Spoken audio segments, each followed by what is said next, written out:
আসসালামু আলাইকুম। আজকে দেখাচ্ছি পটল ভাজি। আমরা প্রথমে তেলের মধ্যে পেঁয়াজ, কাঁচামরিচ দিয়ে একটু ভেজে নিয়ে এর মধ্যে আধা চামচ আদা বাটা, আধা চামচ রসুন বাটা দিব। দিয়ে একটু ভেজে নিব। তারপর পটল এবং আলু কেটে রাখা সেটা দিয়ে দিচ্ছি। দিয়ে আধা চামচ হলুদ গুঁড়া, আধা চামচ ধনিয়া গুঁড়া, আধা চামচ জিরা গুঁড়া, আধা চামচ লবণ সব কিছু আমরা একসাথে মিশিয়ে নাড়াচাড়া করে নেব। তারপর একটু ঢেকে দেবো। এটা সিদ্ধ হয়ে যাবে।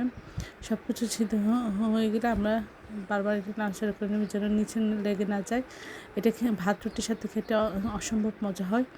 আপনারা এই গরমের সিজনে এই পটল ভাজিটা করে দিয়ে খাবেন, দেখবেন কতটা মজা হয়।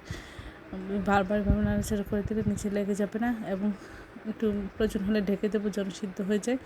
এবং সব কিছু ঠিকঠাক থাকলে আমরা এটি নামিয়ে পরিবেশন করব। এটা অসম্ভব মজা হয়। সবাই আমার চ্যানেলটি নাকম শেয়ার দেবেন, সাবস্ক্রাইব করবেন এবং প্রিয়জনকে বেশি বেশি করে শেয়ার দেবেন।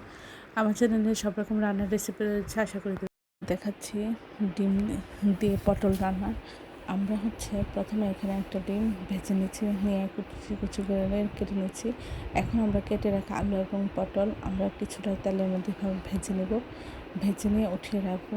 তারপর আমরা পাত্রে তেল দিয়ে পেঁয়াজ কাঁচামরিচ দিয়ে একটু ভেজে নিয়ে এর মধ্যে আধা চামচ আদা বাটা, আধা চামচ রসুন বাটা দিয়ে আমরা একটু ভেজে নেব। তারপর সামান্য একটু পানি দিব। দিয়ে এর মধ্যে আধা চামচ হলুদ গুঁড়া, আধা চামচ ধনিয়া গুঁড়া, আধা চামচ জিরা গুঁড়া, আধা চামচ লবণ সব কিছু দিয়ে আমরা খুব ভালো করে কষিয়ে নেব। কষানো হয়ে গেলে আমরা এর মধ্যে কেটে রেখে ডিম দিয়ে দেব আর কিছুটা কষিয়ে ঝোল দিয়ে দেবো।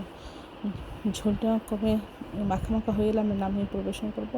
অসম্ভব মজা। সবাই আমার চ্যানেলটি লাইক এবং শেয়ার দেবেন, সাবস্ক্রাইব করবেন এবং প্রিয়জনকে বেশি বেশি করে শেয়ার দেবেন। আমার চ্যানেলে সব রকম রান্না রয়েছে, আশা করি